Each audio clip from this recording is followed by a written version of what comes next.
मेरा नाम सुमन है। मैं एक गांव की रहने वाली हूँ। यह कहानी शुरू होती है जब मैं 3 महीने की थी।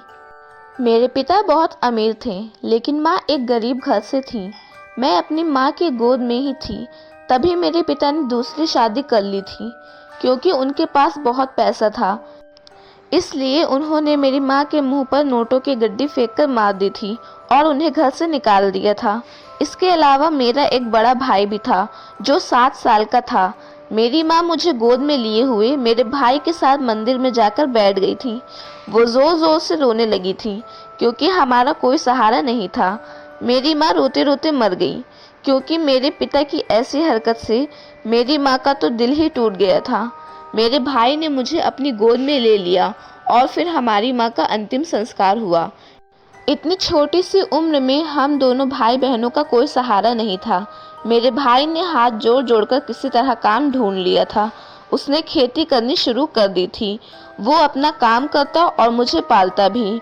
मुझे मेरे भाई ने माँ की तरह प्यार दिया था और उसने ही मुझे पाल पोस कर बड़ा किया था। मैं अपने भाई से बहुत प्यार करती थी, क्योंकि मेरी दुनिया में उसके सिवा कोई और नहीं था। अब मैं भी बड़ी हो गई थी और खेती में भाई का हाथ बटाती थी। मैं पढ़ने में भी काफ़ी अच्छी थी। स्कूल में मेरी एक बेस्ट फ्रेंड रिया भी थी, जो काफ़ी अमीर थी। हमारी काफ़ी बचपन से दोस्ती थी। वो मेरे भाई को भी बहुत मानती थी। कुछ दिन बाद उसकी शादी तय हो गई थी, इसलिए वो मुझे अपनी शादी में 15 दिन पहले ले जाना चाहती थी। वो मेरे घर आती है और भाई से मुझे ले जाने के लिए कहती है। पहले तो मेरा भाई तैयार नहीं होता है, लेकिन बाद में रिया के मनाने पर वे मान जाते हैं और मैं अपने गांव से रिया के घर आ जाती हूँ। रिया के परिवार वाले बहुत अच्छे होते हैं, क्योंकि मैं घर के काम में काफ़ी अच्छी होती हूँ। इसलिए रिया के परिवार में सब मुझसे बहुत इम्प्रेस हो जाते हैं। धीरे धीरे रिया के सारे मेहमान आ जाते हैं। क्योंकि रिया बहुत अमीर घर की होती है, इसलिए उसके रिश्तेदार भी काफ़ी अमीर होते हैं। पर मुझे इन सब बातों से कोई फ़र्क नहीं पड़ता था। रिया की बुआ का लड़का भी शादी में आया था, जो मुझे बिल्कुल पसंद नहीं था। उसका नाम अभिनव था। वो मुझे बहुत बदतमीज़ और घमंडी लगता था और वो मुझे बहुत परेशान करता था। इसलिए मैं उससे चिढ़ती रहती थी। पर धीरे धीरे हमारे बीच दोस्ती हो गई और ये दोस्ती प्यार में भी बदल गई। हम दोनों एक दूसरे को पसंद करने लगे थे। लेकिन अभिनव की माँ मुझे बिल्कुल पसंद नहीं करती थी, क्योंकि उन्हें पता था मैं गरीब हूँ। वो काफ़ी अमीर थी, पर अभिनव मुझे बहुत चाहने लगा था। देखते ही देखते रिया की शादी का दिन भी आ गया था। जिस दिन रिया की बारात थी, मैं घर में काम कर रही थी। उस वक्त वहाँ कोई नहीं था, क्योंकि अभिनव की माँ और उनके भाई ने सबको वहाँ से हटा दिया था। अभिनव के अंकल भी वहां आ जाते हैं, क्योंकि वो अपनी बेटी की शादी अभिनव से कराना चाहते हैं। लेकिन मैं उनकी बेटी के रास्ते का सबसे बड़ा पत्थर थी, क्योंकि अभिनव मुझे चाहने लगा था। इसलिए वो उनकी बेटी को देखता भी नहीं था। अभिनव की माँ मुझसे मेरी उम्र पूछने लगती हैं। मैं काफ़ी घबरा गई थी, लेकिन डरते हुए मैं उन्हें चुपचाप सारे सवाल का जवाब दे रही थी। वो मेरी बेइज्जती करने लगी थी कि तुमने मेरे बेटे को फंसाया है। अमीर लड़के फंसाने का तुम लोगों को तो शौक होता है। मैं रोने लगी थी और उतने में ही मेरा भाई भी वहां आ गया था। उसने मुझसे पूछा कि ये सब क्या हो रहा है। मैं कुछ बोल पाती कि उससे पहले ही अभिनव के अंकल मेरे भाई की बेइज्जती करने लगे थे। अभिनव की माँ कहने लगी कि तुम लोग खेतों में गाय गोबर के बीच काम करने वाले मेरे इतने अमीर बेटे को फंसा रहे हो। ये सब सुनकर मेरा भाई गुस्से से खौल उठा था। लेकिन रिया मेरे भाई को बहुत मानती थी, इसलिए उसकी शादी में मेरा भाई कोई तमाशा नहीं करना चाहता था। वो लोग हमसे निकल जाने के लिए कहते हैं। मेरा भाई गुस्से में मुझे घर ले आता है। अब हम गांव में वापस आ गए थे। वो काफ़ी दुखी थे, क्योंकि मेरे भाई की बहुत बेइज्जती हुई थी। मैं भी काफ़ी दुखी रहने लगी थी कि मेरी वजह से भाई को इतना कुछ झेलना पड़ा था। लेकिन मेरे भाई ने एक बार भी मुझसे कुछ नहीं कहा था और ना ही मुझे गुस्सा किया था। अभिनव को ये सब पता चल गया था, क्योंकि उस समय अभिनव काम से बाहर गया था। लेकिन घर आते ही उसे सारा सच पता चल गया था। वो काफ़ी दुखी था, क्योंकि उसे पता था कि उसकी माँ ने मेरे और मेरे भाई के साथ काफ़ी गलत किया है। अभिनव की माँ और अभिनव रिया की शादी से घर लौट ही रहे होते हैं कि आधे रास्ते से ही अभिनव गायब हो जाता है, क्योंकि अभिनव मुझे ढूंढते ढूंढते मेरे गांव आ जाता है। अभिनव को मेरा पता चल ही जाता है और वो मेरे घर भी पहुंच जाता है। मेरा भाई उससे बहुत गुस्सा करता है और अभिनव से निकल जाने के लिए कहता है, लेकिन अभिनव हार नहीं मानता है और अपनी माँ के किए की माफ़ी मांगता है। मेरा भाई अभिनव को माफ़ नहीं करता है, लेकिन फिर भी अभिनव मेरे भाई से एक मौका मांगता है।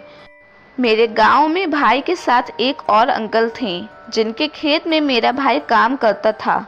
उनके काफ़ी कहने पर मेरा भाई अभिनव को एक मौका दे देता है। मैं काफ़ी डरी हुई थी क्योंकि मेरा भाई अभिनव से बहुत नफरत करता था। अभिनव की माँ ने जो बेइज्जती मेरे भाई की थी, मेरा भाई उससे भुला नहीं पा रहा था। अब अभिनव की ज़िंदगी पूरी तरह से बदल गई थी, क्योंकि मेरे भाई ने अभिनव से शर्त रखी थी कि अगर वो मुझे सच में चाहता है तो उसे खेतों में काम करना होगा और मेरे भाई जितना ही अनाज उगाना होगा।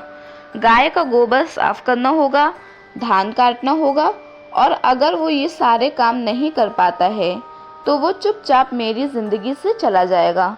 अभिनव मेरे भाई की शर्त को मान लेता है, लेकिन मुझे समझ नहीं आ रहा होता है कि अभिनव ये सारे काम आखिर करेगा कैसे, क्योंकि वो इतने अमीर घर का लड़का होता है जिसने आज तक खुद से पानी तक नहीं लिया हो। वो ऐसे खेती में काम कैसे करेगा? उसे तो खेत की ABCD भी नहीं आती थी। मेरा भाई उसे गाय के तबेले में सोने के लिए भेज देता है। गोबर की इतनी गंदी बदबू और इतनी गर्मी में अभिनव पूरी रात नहीं सो पाया था, क्योंकि उसकी तो AC में सोने की आदत थी। अगले दिन से उसने अपना काम करना शुरू कर दिया था। वहाँ कोई काम भी ढंग से नहीं कर पाता था, इसलिए गांव में सब उसका मजाक उड़ाते थे, जिस पर मुझे बहुत गुस्सा आता था। पर मैं कुछ भी नहीं कर सकती थी। उसे मिर्ची वाला खाना दिया जाता था, लेकिन वो सब चुपचाप सहता था, क्योंकि वो मुझे बहुत प्यार करता था। मेरे सामने आते ही वो बिल्कुल ऐसे बिहेव करता था जैसे वो बिल्कुल ठीक हो, लेकिन मुझे उसका दर्द पता था। मैं चुपके चुपके उसकी थोड़ी बहुत मदद कर दिया करती थी और भगवान के आगे रोज़ अभिनव की जीत की प्रार्थना करती थी। देखते ही देखते अभिनव खेती में काफ़ी अच्छा हो गया था और अपने काम को पूरी शिद्दत से करने लगा था। अगर अभिनव ज़मीन में सोता था तो मैं भी अपने ही कमरे में ज़मीन पर सोती थी। अगर वो मिर्ची वाला खाना खाता था तो मैं भी वही खाना खाती थी। इस बीच हम दोनों को थोड़ा बहुत साथ रहने का मौका भी मिल जाता था। देखते ही देखते गांव में सब उसे पसंद करने लगे थे। पूरा गांव चाहता था कि अभिनव की ही जीत हो। कुछ समय बाद हमारे गांव में आग लग जाती है। मेरा भाई आग में फंस जाता है। तब अभिनव मेरे भाई के लिए अपनी जान दांव पर लगा देता है। उस समय मैं बहुत डर गई थी, लेकिन ईश्वर की कृपा से दोनों लोग बच जाते हैं और मेरा भाई भी अभिनव को समझने लगता है कि वो दिल का बुरा नहीं है। लेकिन आग लग जाने की वजह से अभिनव का थोड़ा सा धान जल जाता है। आखिरकार वो दिन भी आ गया था जब धान काटकर अनाज नापने की बारी थी। ये देखने के लिए पूरा गांव इकट्ठा हो गया था, क्योंकि पूरा गांव चाहता था कि अभिनव की ही जीत हो। मेरा भाई भी उसे पसंद करने लगा था।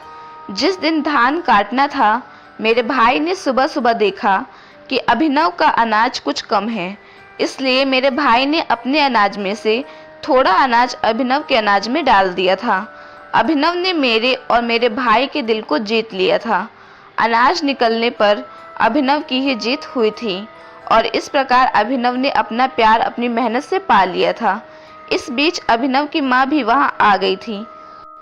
अब तक वो भी मेरे और अभिनव के प्यार को समझ चुकी थी, इसलिए उन्होंने मेरे भाई से अपने किए की माफ़ी मांग ली थी। मेरे भाई ने उनको माफ़ कर दिया था और हमारी शादी तय हो गई थी। तो इस प्रकार हमारा प्यार जीत गया। इसलिए कहते हैं कि अगर प्यार सच्चा हो तो दुनिया की कोई भी चीज़ प्यार करने वालों को अलग नहीं कर सकती है। तो दोस्तों, अगर हमारी कहानी आपको पसंद आई हो तो हमारी वीडियो को लाइक कीजिएगा और ऐसी ही अन्य कहानी सुनने के लिए हमारे चैनल को सब्सक्राइब कीजिए।